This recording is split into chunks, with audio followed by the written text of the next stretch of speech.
Okay. We are being streamed live on the web with regard to both audio and video. Mr. Riley, if you're ready to proceed, we'd be happy to hear your arguments.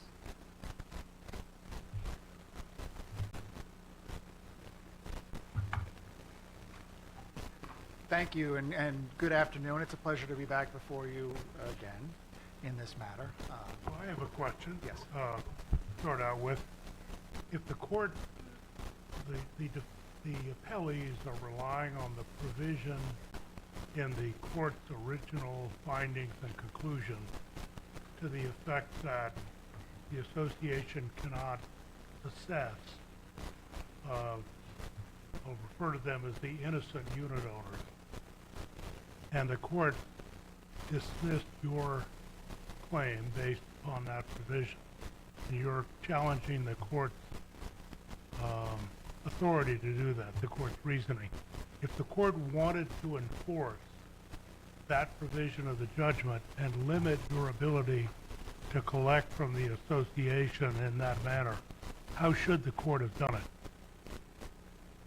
If the underlying court wished to limit my ability to collect from the association by not allowing the association to assess, is that the Right. question? Okay. Well, in the first instance, again, obviously that's not the direct question that's up here on appeal. We're dealing with the statutory lien provision, which is a separate provision from the assessment provision in the Maine Condominium Act. But to answer your question directly, I don't think the court has the authority to prohibit a condo association from assessing unit owners for a judgment against the association. An association, a condominium association, is comprised of unit owners. But the court did that here. The court did do that. And you've not sought relief from that judgment. That is indeed the judgment that's being enforced. That is correct. That is not the basis for our appeal. We understand that's not the basis for your appeal, but you started off by saying that that the court didn't have authority to do that. But isn't that a moot point at this point? That is in fact what was done, and that hasn't been challenged. I agree. That is not an argument we're making on appeal. It is an entirely separate issue from the statutory lien process that's at play here. Can I ask you, I follow up, and let's go a little bit off topic here, but on the November 3rd order on the order granting the remaining 12B6 motion to dismiss, just reading through that, I mean, we're trying to decide to what degree the judge below wanted to inhibit or prevent your ability to collect the judgment. And he says this is at appendix page 5, and the court seems to be trying to explain itself without making express findings. First, the underlying judgment does not provide for a kind of judgment for money against the association that triggers Title 33-1603. The underlying judgment contains an express provision protecting the non-party unit owners from becoming the source of payment for the plaintiff's judgment against the declarant association. Although the underlying judgment speaks in terms of prohibiting a special assessment, the intent of the underlying judgment is clear: to restrict liability for payment to the declarant and the association, and to shield the non-party unit owners from judgment. As a consequence, the underlying judgment is a limited or restricted money judgment and cannot serve as a judgment lien on the non-party units of the condominium pursuant to Title 33. What do you make of that? Sure. Thank you. And as we said in our briefing, there is, the judge was reading a number of provisions into the statutory lien provision that do not exist. Was he reading it into the statutory lien provision, or is he saying, regardless of that, this is what I intended by the judgment? But the underlying judgment must conform to the statute. The statute doesn't need to conform to the underlying judgment. And this is a separate issue from the assessment issue that we were just discussing a moment ago. Right. In terms of the statutory provision, all the statute requires is that there be a judgment for money and that judgment be properly recorded. But could the judge simply say, yep, there is a statute that says this, but I'm saying, no, you cannot proceed under this statute? In No. this case, not as No. a general proposition. No, because there is a statute that is available as an enforcement mechanism to us. That the judge cannot write that statute out of existence as to us or as to anyone else. That statute exists. There is no qualification as to the type or restricted nature of a money judgment. There is a judgment for money against the association, and it was recorded properly. What if in the underlying judgment he had explicitly said, X judgment against the association with the proviso that it cannot, not only can it not be assessed, but it cannot essentially be enforced in any other way by means of judgment lien pursuant to this statute or anything else against the individual unit owners? If he had said that. So, let me answer your question, but first let me just say one thing before I answer your question, is what we would be creating in that instance. Again, this is a case that involves a judgment against a condominium association. It is specific to the Maine Condominium Act. That is a different animal than many other judgments. A condominium association exists solely as a group of unit owners. A judgment against an association that is not ultimately collectible or enforceable against the individual unit owners in the association is a useless and unenforceable judgment, period. So for the court down below to have said, I'm going to give you a judgment, and then in the next breath make it absolutely unenforceable, because to be clear, the association can only pay a judgment against it if it gets money from a source. And that source that it can get it from are the unit owners. That's it. It could borrow money, but the pledge and security to borrow the money from a bank is going to be the assessments or other stuff or the monies that it gets from the unit owners. But the court is kind of explicit about what it's trying to do here. It says, in other words, plaintiffs are in part seeking to enforce a judgment of a lien against themselves. Courts should avoid interpreting a statute in a manner that leads to absurd or illogical results. So you got innocent people who actually suffered the same thing the judgment is for, and he's trying to backdoor the fact that he doesn't want to have these people in the line of fire. He says a couple things in that passage you just said. First, that my clients as unit owners somehow are precluded from bringing a claim against the association in which they are members of. We addressed that in our briefing. First off, nothing in the statute says that. Secondly, our jurisprudence here in Maine are absolutely full of examples of unit owners and associations bringing claims against the association, even though that unit owner, by default and by necessity, has a X percentage of that responsibility of the judgment against the association. Were that to be the law, there could be no case in which a unit owner brought a claim against an association. It would be precluded by that. There is no Maine authority that says that, and certainly the Maine Condominium Act doesn't say that. The second piece that he said in there is that, well, because there are innocent unit owners. Right. There is no such thing as an innocent unit owner. I don't mean pejoratively. I know. But there is no such thing as an innocent unit owner in a condominium association. That shows a misunderstanding of the condominium association. Anybody that buys into a condominium association as a unit owner knows that they are responsible for assessments. They are responsible for judgments against the association. That is the nature of the beast. There is no carve-out or exception So is to there anything in that. the Condominium Act that precludes your client from actually having bearing a proportionate share of the lien being imposed against? No. No, we are responsible for our proportionate share of the judgment.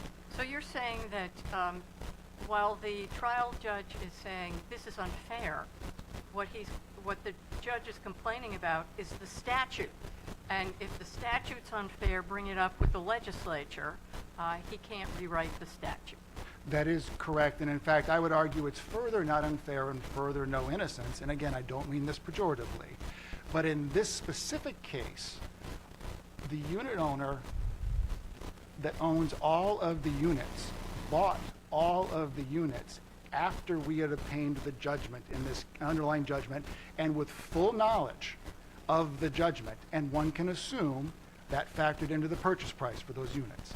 So while we might have some fairness concern on an ongoing basis in general about other unit owners, although, again, if you're concerned about that, don't buy a condominium unit. So the units owned, but was it the Orno group? That's So correct. they would be tagged for this judgment? And to be clear, and I haven't done them, I'm not going to do the math here in front of you right now, but there are 24 units, 15 are exempt from this because of the foreclosure action that happened previously. And that wiped us out as to those 15. That leaves 9. Of the 9, 2 are my clients. So we're talking 7. There are 7 unit owners at play who bear their proportionate share under the statutory lien. That's what we're talking about. So at this point, the attorney fees might be the tail wagging at the dog or vice versa. So do you have anything to add about whether fees are included in the amount that you're able to get under the statute? Yes, and again, as I've mentioned in the briefing, I don't think that's actually been challenged on appeal, but they clearly were. Again, the statutory language speaks of judgment. It doesn't speak of money damages or legal fees. It speaks entirely of judgment. And what was clear is that the underlying judgment that was entered in this case, the attorney's fees were awarded under several different claims, which were against both the LLC and the association, and there was no division by the court, and quite frankly, not really one that we could do because the claims are the claims against, so there were attorney's fees awarded as part of the judgment against the association. Is it your position, counsel, that those 7 remaining unit owners are responsible for 1/7 or 1/20? 1/24th, Your Honor. So just to make sure I understand what you're really saying for Matt, if the judgment were $240,000, I know it's not, but if it were, with 24 units, 15 being exempt, 2 being your client, that leaves only 7. Essentially, you're saying I can only collect $70,000. Yeah, the most that we can collect at this point under the statutory lien process is 7/24 Okay. of the amount of the judgment. That is what we can claim because obviously I'm not counting ourselves for our 2 Right. units, and we're not counting the 15 that our So you're lien not was saying wiped out that on. because under of the foreclosure. exemption, it all falls on the others. You're saying each one is only That is responsible correct. for their original. That is correct. ownership. Yes.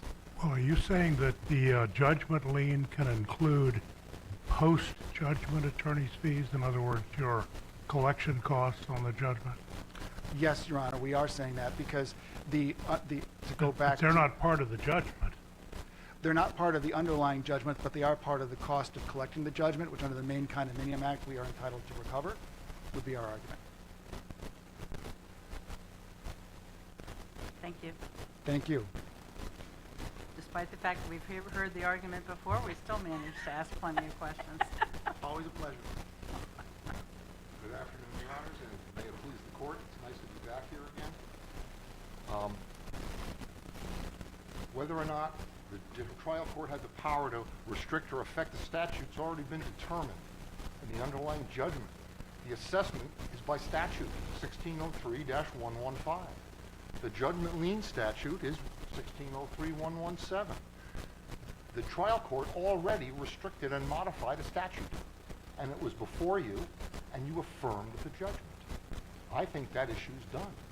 I believe that the equitable power of the court is extremely broad, and it's allowed to even limit and exclude pieces of the statute. I would refer you to the Dickout versus Vermont Mutual case, which specifically talked about ways to avoid abnormal and illogical and unreasonable results, even including to read exclusion into a statute when to do otherwise would render it at odds with justice of the matter. So in this case, we have the possibility, the fact that the judge had the power, and it's already been affirmed that this judge had the power to affect the condo assessment statute. Well, counsel, How is this different? there's a difference between construing the statute, which was the issue from Dickow, and overriding the statute, which I understand the plaintiffs are maintaining here. And isn't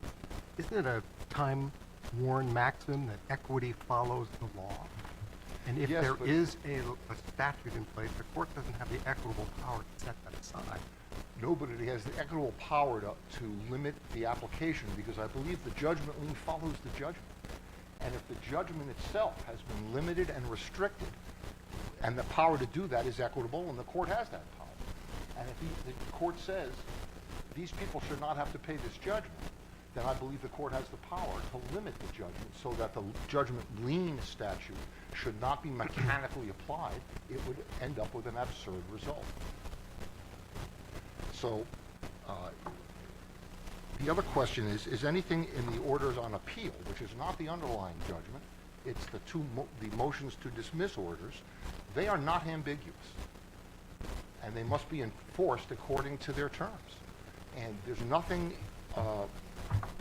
in the law that requires the mechanical application of the judgment lien statute But on this these is- unique facts. But this is before us on a motion to dismiss, right? Yes. So, I mean, there's no question that ordinarily, but do you agree that but for the judgment in this case, that this would be an appropriate use of the statute? But for the judgment. In other words, if the plaintiffs had a judgment against a condominium association, this is an appropriate means of collecting that judgment, in general. Yes, it is, but in general, I understand, but for the judgment here, in other words. I think in general, without getting into the specifics, that's how the system works. But the unique facts of And you're this saying case- that the judgment here limits that ability to do that. Yes. So, but are we really beyond a motion to dismiss? I mean, isn't what's happening here then the judge essentially, and maybe he can, maybe he can't, but essentially interpreting and rewriting the judgment to make clear that this is a tool that is not available? Can he do that on a motion to dismiss? I don't think he's interpreting or rewriting it. I believe that at the time the initial underlying judgment was issued, no one, including the appellants, had any intention of having to enforce it against unit owners. They assumed they'd enforce it against the 15 units owned by the LLC. And in that case, the LLC, there should have been a judgment lien against the LLC's units, but not against the individual innocent owner. And there was a judgment lien, but it was... Yes, but it was discharged. extinguished by the foreclosure. Do you have That's the anything wrinkle. do you have anything to say about the fee issue and whether if we disagree with you and they can enforce the judgment, should it include fees and should it include post-judgment collection fees? Well, I believe that as much as I don't like it, I believe that the attorney's fees were part of the initial underlying judgment. They're there. So that's the pre-judgment fee, or what about the collection? No, the judgment, the fees for the trial and for, Okay. getting to judgment. To be honest with you, I'm not as familiar with the condo statute. I would normally say that the costs of collection are not included in this and should not be part of the judgment. Under our judgment statutes, post-judgment interest, things like that. But I don't believe the costs of collection are in any way involved here. Unless there's something in the statute. Yes, as and Mr. I'll be honest with you, I don't know, I don't have the answer to that. That's what I understood you to say. Yeah, Yes. yes. Your premise is that the lien statute allows the court to look beyond the dollar amount of the judgment. Where do you get that? I don't think the lien statute allows any of that. I think it's all about what the underlying judgment prescribed. The underlying judgment, Well, it refers to a judgment for money, yes. and you're suggesting that the lien statute allows the court to look at the findings that were included in the judgment beyond the dollar amount. But I don't see anything like that in the lien statute. It's not in the statute, because But the where does the analysis court- is at the underlying judgment level. The judge has the equitable power, I believe, to limit the enforcement. So then what I really hear you saying is, and maybe I'm misunderstanding, it seems like you're agreeing that there was a claim stated. And this is really, because we're here on a motion to dismiss, and that there really was a claim stated, but for equitable reasons, which is based on the underlying judgment, this judge has decided that in this case, No, I they don't. should be precluded I from think doing the it. equitable power to craft a judgment, a limited judgment, exists before the judgment lien statute comes into action. Assuming that's the case, assuming without deciding that the judge has equitable powers, don't your client need to invoke the court's equitable powers in some way? I mean, how does the court apply equitable powers to deciding a facially valid judgment lien claim, which Because this appears to in this be? case, we have the nice situation where the intent of the trial judge is very clear to the judge in the second action. It's the same person. So, He knew so are what he you wanted saying to do. the judgment wasn't a judgment for money against the association? It was, but it was limited and restricted so as not to be lienable or assessable against the other unit owners. But there's nothing in the statute. The statute just says a judgment for money against the association is a lien. I believe the judgment lien has to follow the judgment, and if the judgment was crafted in a limited way, that, in fact, limits the effect of the judgment lien statute. Otherwise, we have a mechanical and absurd result. You know, why would the judge limit assessment only to allow the liens to take away the unit owner's property? It's the same thing. The result brings you to the same Well, place. it sounds like what you were saying a little earlier was that nobody was contemplating this at the time the judgment was entered, that nobody thought that they were going to have to go after the unit holders. And that's why the judgment isn't more specific, The judgment speaks only to assessments being prohibited. because nobody thought that it would come to this. Right, but if the judge had the equitable power approved by this court in the first case to make that limitation on the statute for assessment, it should have the same power to limit the use of the judgment lien But if statute. nobody thought that it would come to this, then how can we construe the judgment as having the intent to do this if it did come to this? Well, I think the intent is clear, and the clarification offered by the trial judge in the second action reinforces that. I think that if anybody had the thought to say, what about these liens, he probably would have made some statement regarding it in his underlying judgment. But what he did below was approved by this court and affirmed, with the exception of the unfair trade and the specific performance issues. So you've already affirmed that judge's power to use his equitable powers to limit and restrict a statute that otherwise says the condo association must assess against unit owners owning at the time of the judgment. That also was a monetary obligation, and the judge revised it or restricted it. I think it's the same issue with this statute, because to say otherwise would result in a really absurd result, completely in opposition to the equities of this case. Why is it so absurd, and why is it so unfair if as the attorney, as your counsel brethren has said, you bought these after you knew what was going on, and it probably affected the purchase price? Well, that's not an evidence what the purchase price was affected by, first of all. But if we're going to look at equities, My wouldn't we client be bought- looking at that? My client bought 4 units from the innocent unit owners. 4 of them were purchased. 15 were taken at foreclosure, and 4 more were purchased, and there remain 3 unit owners that are still privately owned, in addition to his 2 clients. Actually, one of the ones my client bought was one of the appellant's units. Okay? Ms. Brown sold her unit to my client. So I'm not sure how to answer your question, but that the fact that they were aware of it, they made a judgment that it was not a valid claim and proceeded. Well, if this is an attack on the fairness of the statute, everybody needs to understand what the statute says. And doesn't the statute, as you, in your answer to the chief, as a general rule, this is the result, right? The result is innocent unit holders have to pay a proportional amount. But in those cases, in almost all of the way the statute was, I think the reason for the statute is most of the times associations are sued, it's either for failure to pay for goods, the benefit of which was received by unit owners, all of them, or negligence, in which a unit owner running a valid association should be responsible for any negligence that the association is guilty of.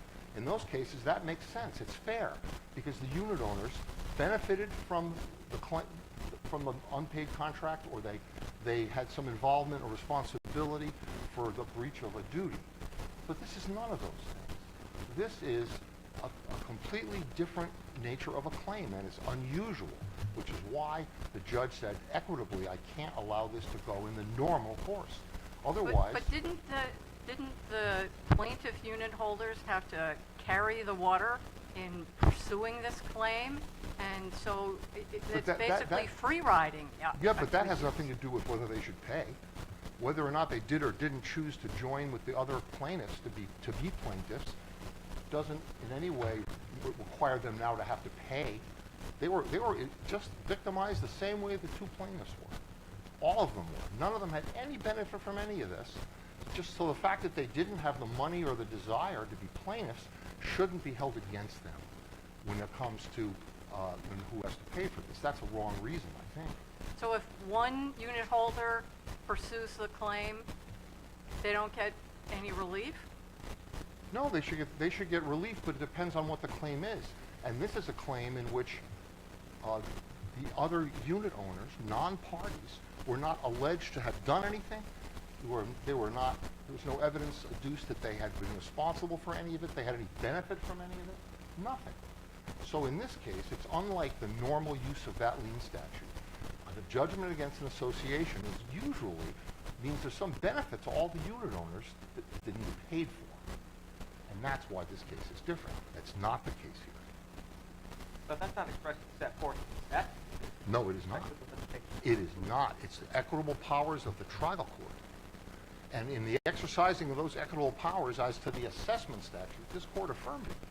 I don't see why the lien statute should be treated any differently than the assessment statute. And I think the equitable power is there. It was exercised, and it was clearly intended by the trial court. There's no uncertainty here at all.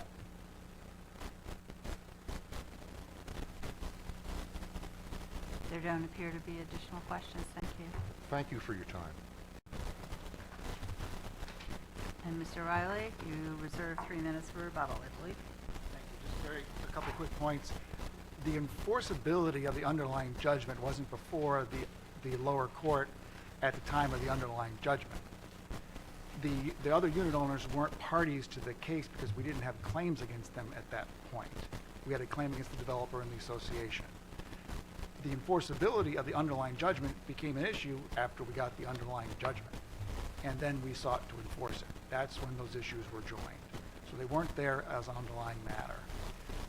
To give one example of why this is an unusual case solely in the fact that it involves a condominium association, not a judgment against an LLC or against an individual. It involves a condominium association that can only raise money. A judgment against association has merit only if the association can pay that judgment by getting money from the members of its association. That's it. And you're saying that essentially, if that were not the case, a judgment against a condo association would be entirely meaningless because it's never going to have assets aside from its ability to raise money from the condo owners. Absolutely. And we would say, I would make 2 very quick points. On the other, there was no benefit conferred. First off, as Justice Lawrence pointed out, that's not in the statute. But secondly, there absolutely was a benefit conferred.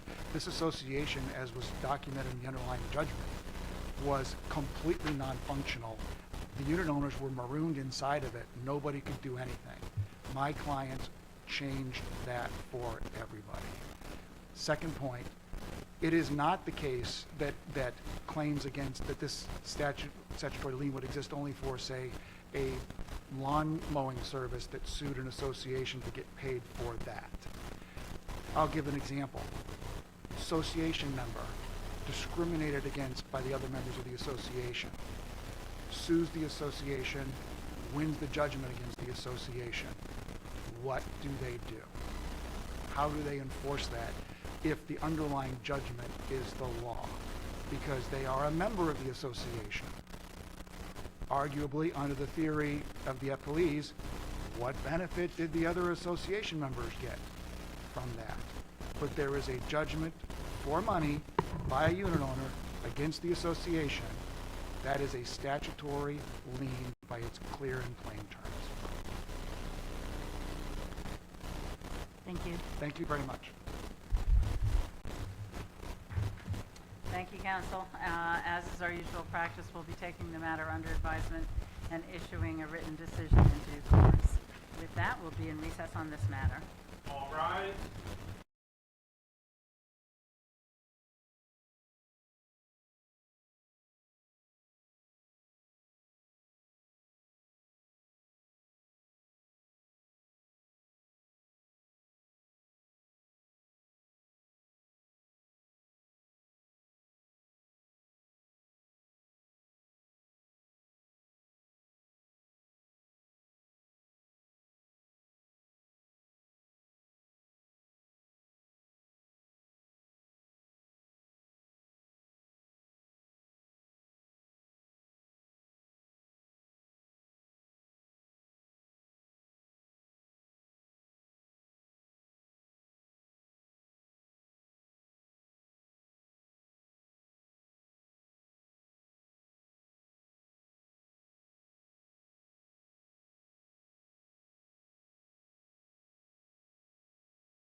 seated.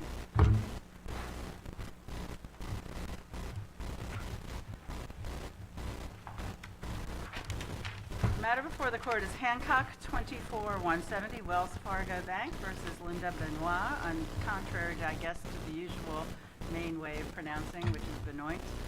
I see counsel are here, appear to be ready. If you would introduce yourselves by saying your names for the record, please, starting with the appellants. Good afternoon, Your Honor. Adam Chubb for the appellant, Wells Fargo Bank. And John Steed for the appellees, Linda and Todd Benoit. Thank you. We are being streamed live on the web by both audio and video. I was looking for confirmation since we've had some technical difficulties here today. With that then, Attorney Schuff, if you're ready to proceed, we'd be happy to hear your argument.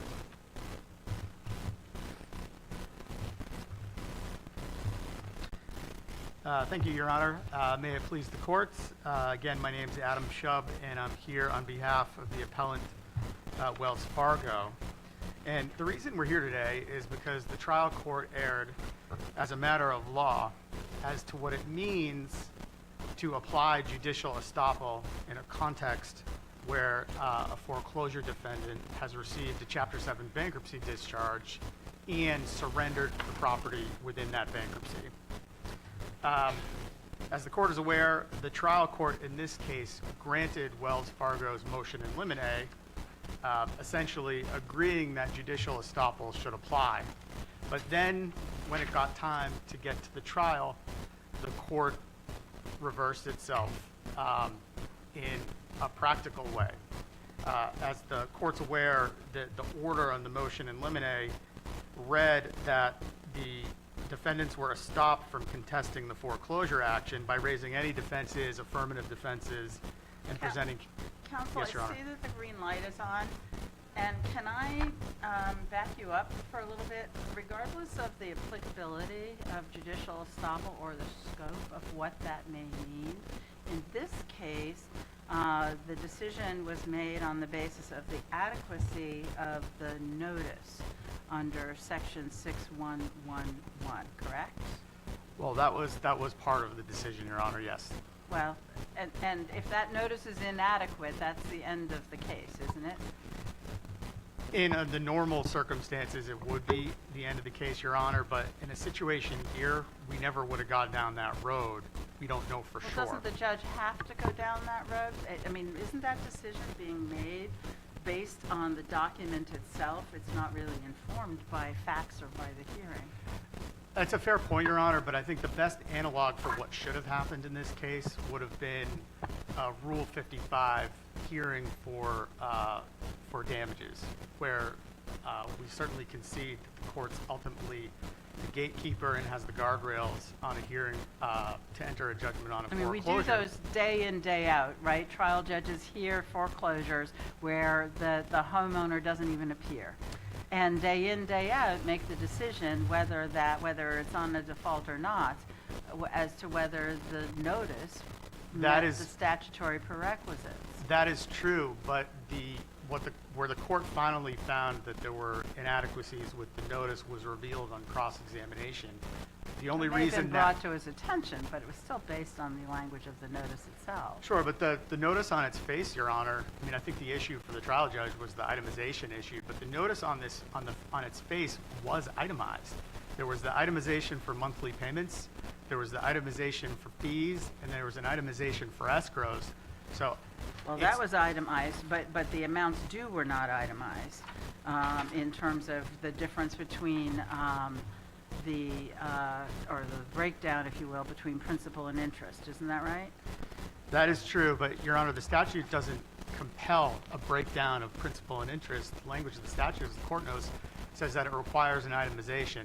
Many loan servicers itemize these notices with monthly P&I payments. That is the combined principal and interest, and then they move on to escrows, and then they move on to taxes and fees. So are you saying that the notice is in fact adequate? You didn't seem to say that I was curious on appeal. Your Honor, I think the issue is that we don't know how it would have spun out if the trial had been conducted with an appropriate application of judicial estoppel.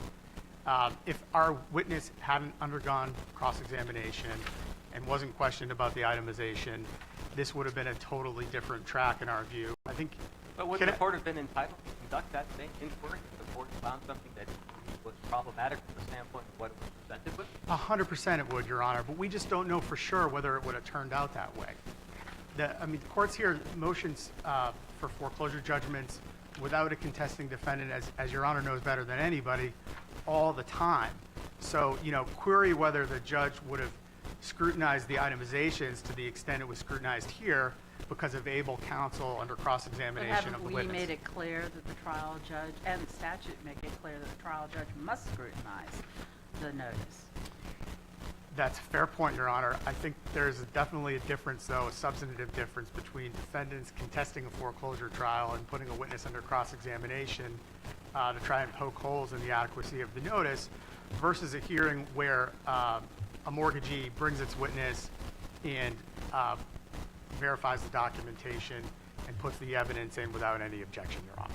Well, the judge in this case appeared to, I was going to say, make the mistake of relying on a decision that I issued years ago in the district court in Fannie Mae versus Weinberg.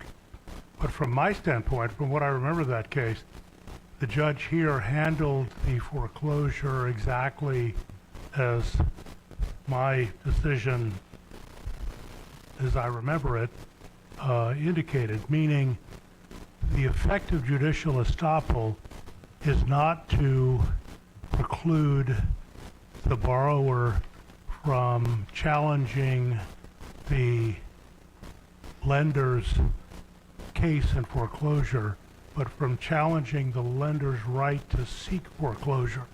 And in Weinberg, the borrower in that case was claiming to have reaffirmed the loan.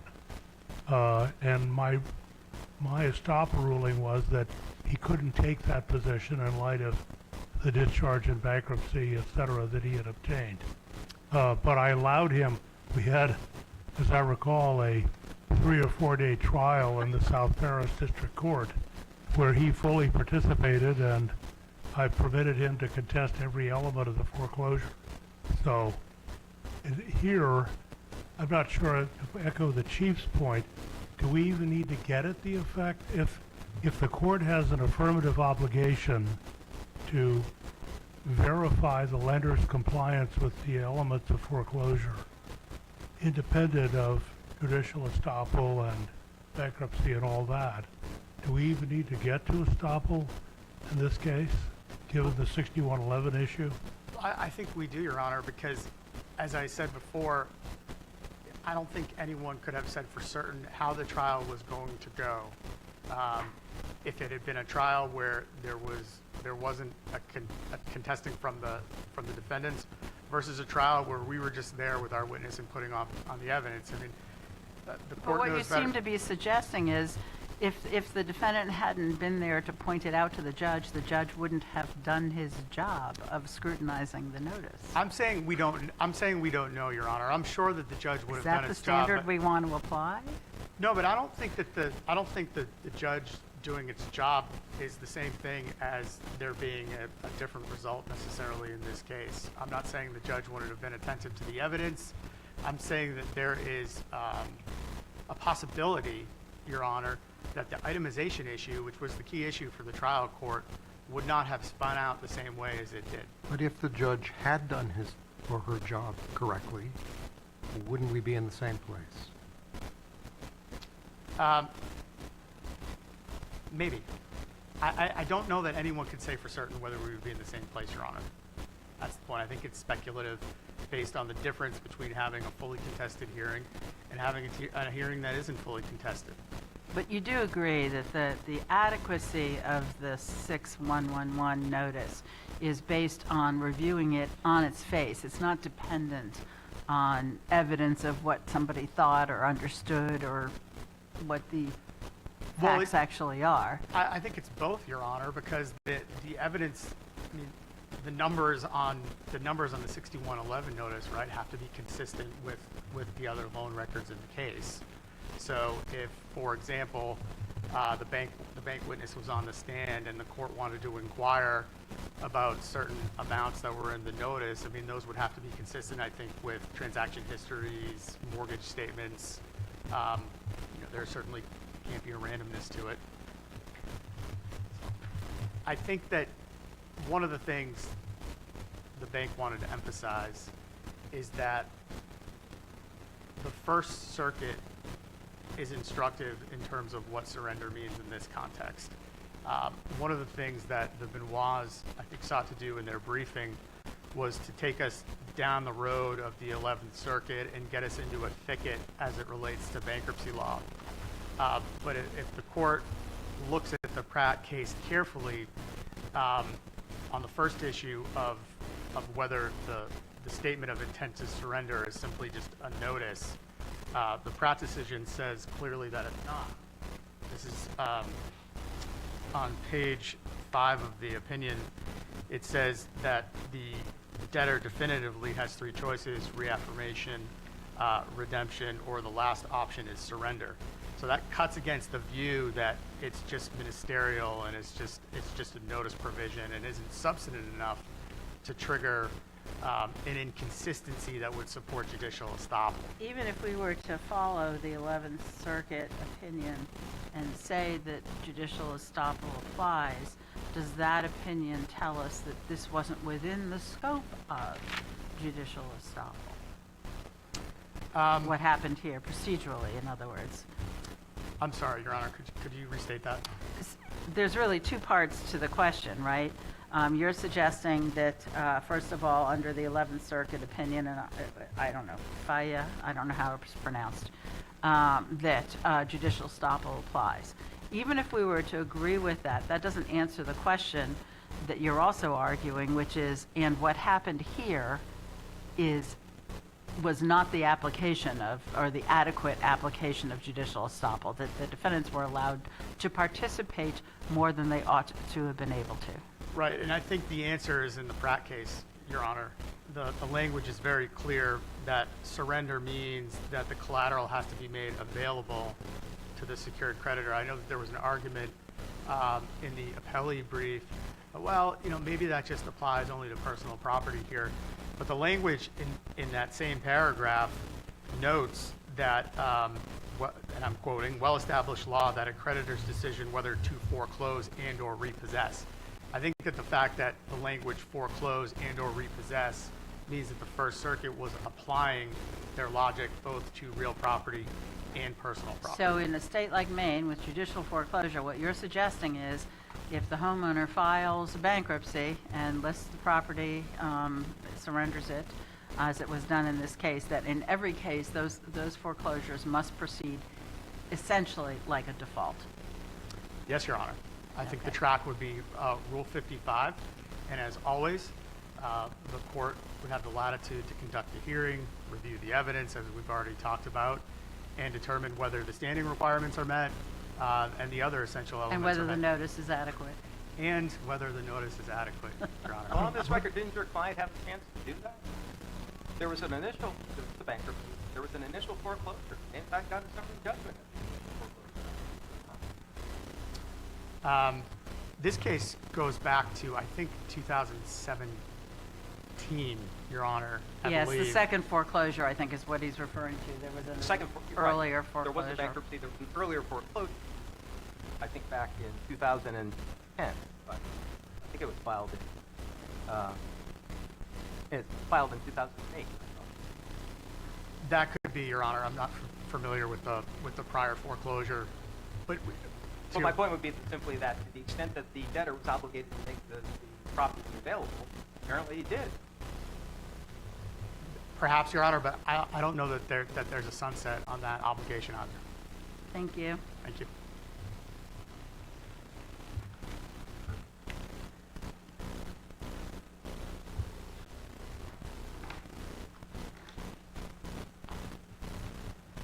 Attorney Steed. Thank you. May it please the court. Again, I'm John Steed for the appellees, the Benoits. And the appellants here, it's a Park Place Securities is how I've been referring to them, but they concede that they didn't send it, that they sent a defective 6111 notice. And it seems like they're asking for a special rule that says 6111 shouldn't apply to them because the appellees went through bankruptcy 19 years ago. And what they're asking for is a special rule. You know, judicial estoppel is just going to be a judge-made rule that says that banks and investors like Park Place Securities get to proceed unopposed against homeowners who've gone through bankruptcy. And then that to me leads to questions like, well, what if the bank doesn't have standing? And what if the bank doesn't possess the note? And those were issues here, I think, in the underlying record. It's not here on appeal, but there's a lost note affidavit that was addressed in summary judgment in this case. You know, we challenged the sufficiency of the note. The mortgage assignments are signed by powers of attorney, but there are no powers of attorney recorded. And then probably the more pressing question, what if the bank's asking for the wrong amount? And so I was recently, I don't do a lot of foreclosure work, but I was recently at a docket call for a foreclosure. There were 3 hours set aside to handle 8 or 9 foreclosures. And I assume judges want to do the absolute best they can, but I've spent scores of hours on this trying to and you know, homeowners I think should have the right to contest a foreclosure regardless of whether or not they've gone through a bankruptcy, just to say whether, you know, the person showing up to say you owe us the money in fact owes the money. And here, you know, we have an entity that sat, I guess, for 7 years on a foreclosure. You know, whatever happened between the first foreclosure and the second foreclosure, it took them 7 years for the systems, the wheels to churn in a way that they understood that there was no, and so to rely on, to burden the courts with having to carefully look at the records, I mean, if you really want to make sense of them, they're complicated and take a long time, and that's why you can end up with a 2 or 3 day trial, or even it's not pro se and it's, you know, a competent attorney, you can take a day to go through the records and make sense of them and understand them. So if that's the level of work that's required to make sure that investors are following Maine law, doesn't seem like a great idea to you know, burden the courts with being the only people who can provide that scrutiny. That's all I have. So if I follow through what you're saying, then what you're suggesting is even if judicial estoppel applies, it is nonetheless appropriate for the, and I'm putting aside that question at the moment, but even if judicial estoppel applies, it is nonetheless appropriate for the homeowners to participate, as they did in this case, by testing the plaintiff's proof, as opposed to asserting counterclaims, other defenses, or something like that. Yes, that's absolutely appropriate, and I think, but then as a, you know, an advocate on one side of the bar, I'd say the court erred in applying judicial estoppel here. And that's the next question. So the only circuit decision directly on point is the 11th Circuit decision in FIA, right? That's my understanding, yes. And I understand your reasons why you say it's been criticized. All right. What about the adequacy of the 6111 notice?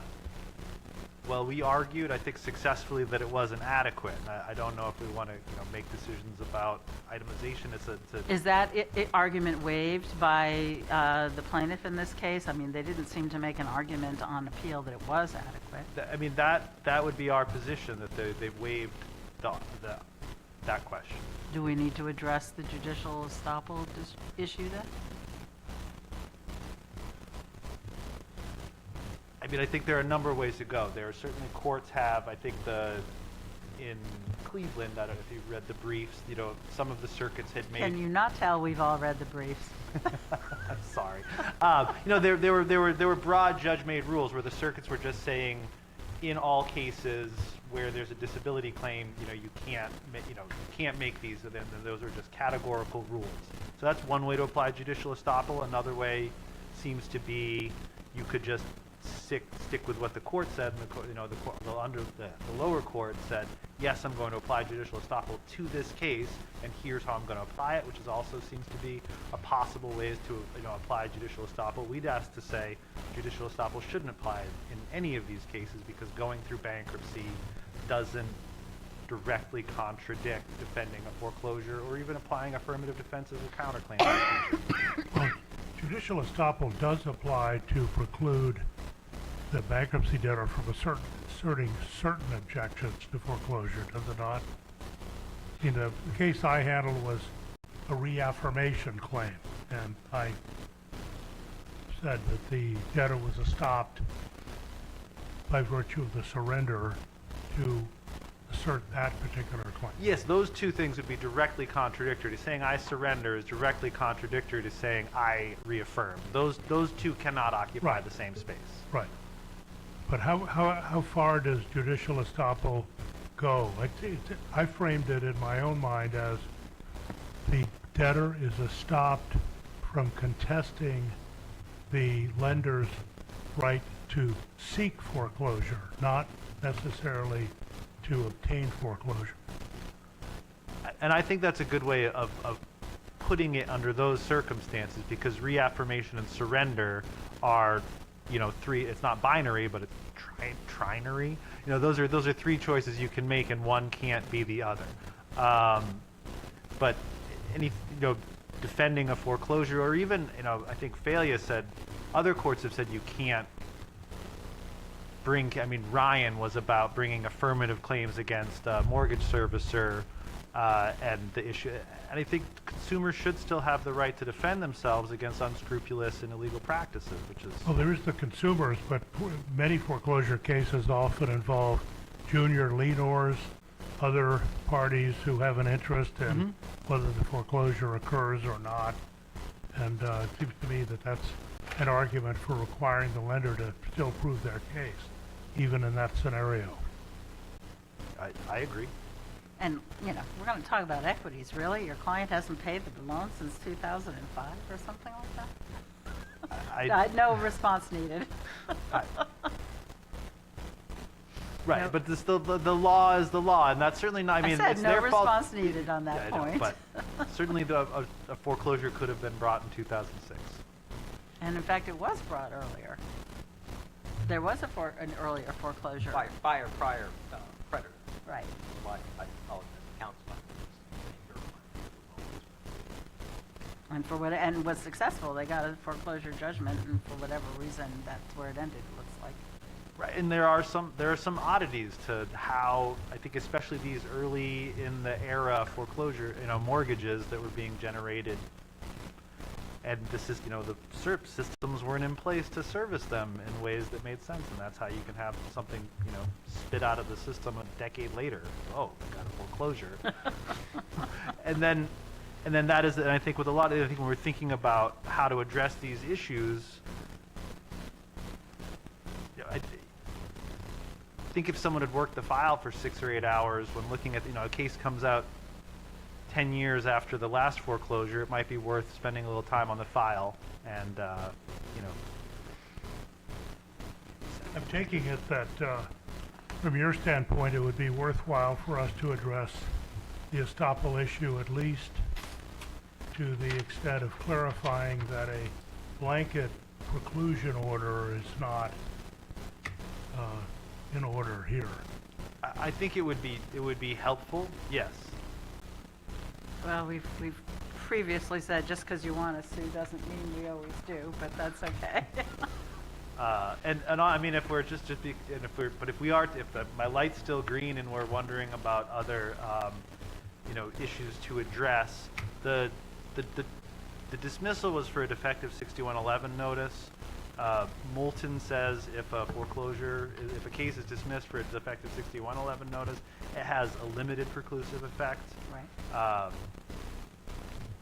The judgment wasn't appealed, but it is also, within the court's discretion, I suppose, to take that up. Okay. There don't appear to be additional questions. Thank you very much.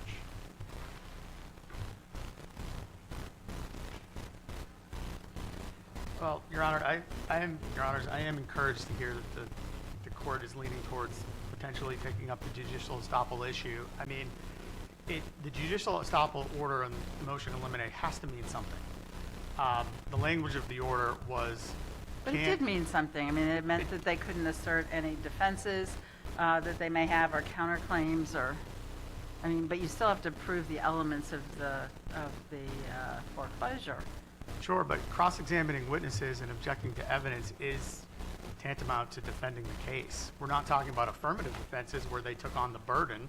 We're talking about where they were cross-examining the witness and they were trying to poke holes in the evidence, that's defending a case.